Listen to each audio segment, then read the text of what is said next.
What's happening, guys? Welcome into another boxing breakdown and prediction show for this weekend's huge undisputed women's middleweight clash between Claressa Shields and Savannah Marshall over in the UK this weekend, live over on ESPN Plus. So let's get into it now. There are quite a number of so-called 50-50 fights in boxing. It's a narrative we hear all too often. The media loves throwing it out there, and most of the time it's pure baloney. I remember Bob Arum saying a couple of months ago that Shakur Stevenson and Oscar Valdez was a genuine 50-50 fight, which was laughable, especially because we made the video on that fight. But in this case, at least, it really is a 50-50. Both fighters come into this one at -110 either side. Books can't split them, and honestly, it's for good reason. Very, very easy to make a case for either fighter winning this fight, as, they both bring such different things to the table here. Claressa Shields is the much better fighter fundamentally of the two. She's got excellent ring IQ. She's a fantastic counter puncher as well. She can set traps. She's got excellent upper body movement, quick hands.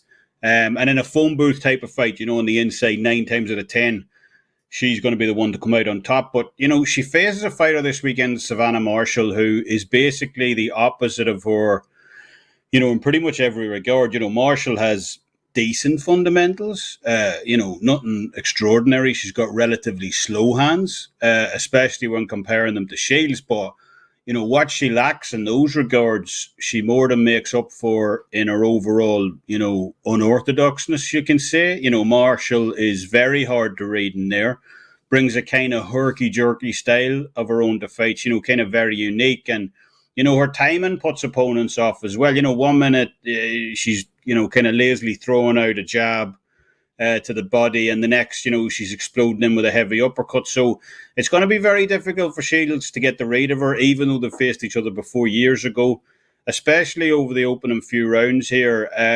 But definitely, look, the number one aspect Savannah Marshall, I think we all know this, brings into this fight is her power.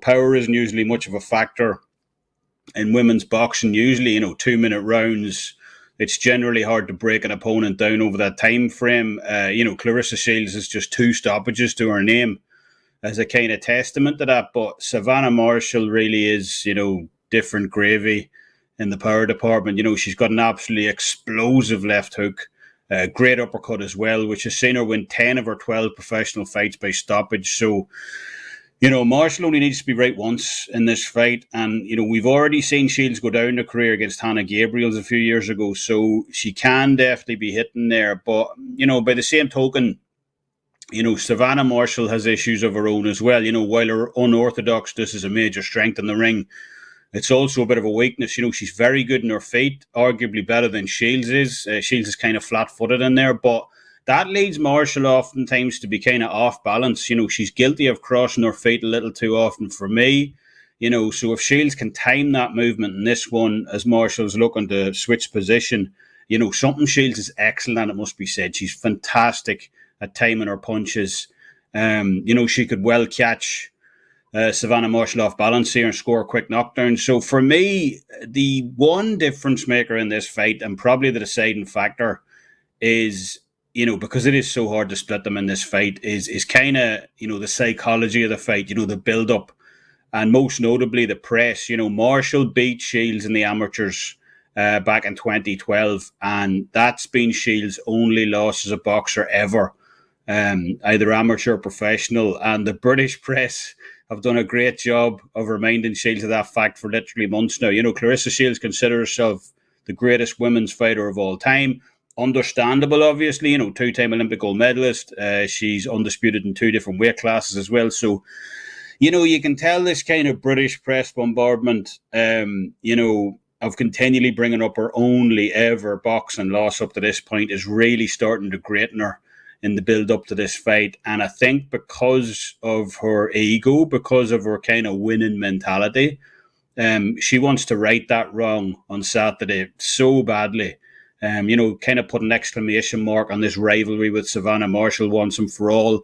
And I actually think that favours Marshall in this fight. If Shields comes out, simply boxes here, remains patient, looks to time Marshall coming in, As we said, she is the better boxer of the two. I think she can win this one fairly comfortably, but and it's a big but. By the same token, we've seen Claressa on numerous occasions kind of get dragged into heavy exchanges and fights. Exchanges she really doesn't need to be getting involved in, where she looks to prove a point in fights. People have criticised her lack of power, so sometimes she gets dragged into needless firefights. So if she does that here, especially with her inactivity mixed in on top, Marshall has fought 7 times since May 2019. Shields has only fought 3 times. So if Shields look to make a statement in here, looks to hold the centre of the ring against Marshall, looks to prove a point against the only fighter she's ever lost to, as the British press keep reminding her, I think it'll be to her undoing. So it is a very difficult fight to call. Honestly, either fighter has the capability of winning this one pretty convincingly. But I think the media has done an effective job of goading Shields almost into a potential firefight here against Marshall on Saturday. When we mix that in with the odds as well, Marshall's going off at a plus 250 for the stoppage. All that has me kind of tentatively leaning with Savannah Marshall in this one to get the stoppage. So, let me know your thoughts in the comment section below. That's what I'll be on. Savannah Marshall by stoppage plus 250. Very light play, I have to say, because this could go either way. So let me know which way you see the fight going. Most importantly, drop your predictions in the comment section below. So that'll do it from me. You can catch me over on Twitter at the SportsWolf83 and also at my handicapper page, Kevin Dolan, over at Wage Attack. And as always, thanks for listening. Till next time, Slán